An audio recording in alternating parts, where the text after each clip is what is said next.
Assalamualaikum warahmatullahi wabarakatuh. Pada video kali ini kita akan membahas soal olimpiade pada materi fungsi. Nah, di sini saya sudah memiliki soal yang berupa seperti ini. Nah, tidak mungkin kan jika soal seperti ini dikerjakan dengan cara manual, pastilah akan memiliki bilangan yang besar dan memakan banyak waktu. Nah, bagaimana sih menyelesaikan soal tersebut dalam waktu singkat? Nah, simak video ini ya. Nah, sebelum kita mengerjakan, kita ketahui dulu, kita ingat bagaimana sih fungsi dikatakan genap atau fungsi dikatakan ganjil. Nah, fungsi dikatakan genap jika f min x sama dengan fx itu untuk semua x anggota bilangan real, dan sedangkan fungsi dikatakan ganjil jika f min x sama dengan negatif fx untuk semua x anggota bilangan real. Nah, kita lihat dulu apakah fungsi tersebut termasuk fungsi genap atau fungsi ganjil. Kita gunakan persamaan ini ya. Nah, kita cari f min x nya terlebih dahulu dari persamaan ini. Pada baris yang kedua, f min x sama dengan 1 per 2025 pangkat x min 1 ditambah 1 per 2. Nah, kita tahu bahwa 2025 pangkat negatif x dapat dirubah menjadi 1 per 2025 pangkat x. Ini untuk memudahkan operasi ya teman-teman. Angka 1 di sini kita rubah menjadi persamaan seperti ini. Bisa diterima teman-teman? Kemudian pada baris selanjutnya kita operasikan penyebut terlebih dahulu. Pada baris sebelumnya kita sudah menyamakan penyebutnya antara pecahan satu dengan pecahan yang lain. Kemudian kita operasikan.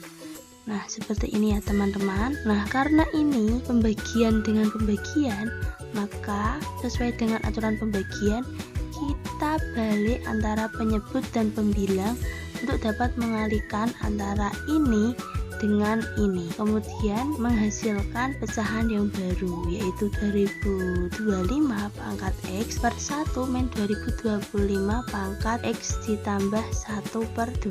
Bisa dimengerti teman-teman? Kita sudah menemukan f min x, jadi kita buat ke bentuk fx ditambah f min x sama dengan 0.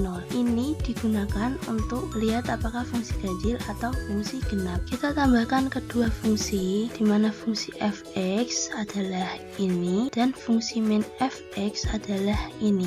Antara ini dengan ini sedikit berbeda karena pada bagian ini kita kalikan dengan negatif 1 untuk dapat menyamakan penyebutnya antara ini dengan ini, sehingga kita mudah mengoperasikannya ya teman-teman. Oke, sekarang kita tambahkan. Sebenarnya ini menyesuaikan ya, kondisional, bisa ditambah atau dikurang, tapi untuk kedua persamaan ini agar menghasilkan 0 kita perlu menambahkannya. Nah, fx ditambah f min x sama dengan 1 dikurangi 2025 pangkat x per 2025 negatif x ditambah 1. Bentuk ini bisa dirubah menjadi negatif 1, sehingga pada baris selanjutnya negatif 1 ditambah 1 sama dengan 0. Kita sudah dapatkan persamaan ini.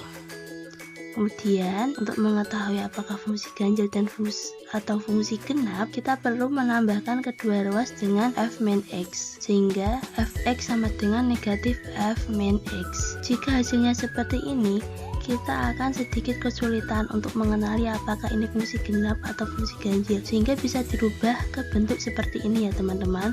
Nah, sehingga didapat ini merupakan fungsi ganjil, sehingga dapat diketahui fx adalah fungsi ganjil. Karena fx adalah fungsi ganjil, maka yang awal mulanya penyebutnya berbentuk f min x, maka menjadi berbentuk min fx. Kita rubah menjadi bentuk min fx, sehingga karena setiap komponen memiliki negatif, untuk memudahkan operasi selanjutnya kita mengeluarkan negatifnya, kita kurung semua komponennya. Kemudian di sini kita mudah sekali untuk mengoperasikan ini dengan ini. Positif bilangan yang sama dibagi dengan negatif bilangan yang sama akan menghasilkan negatif 1. Jadi nilai dari ini adalah negatif 1. Gimana, matematika menyenangkan bukan? Sekian video dari saya. Wassalamualaikum warahmatullahi wabarakatuh.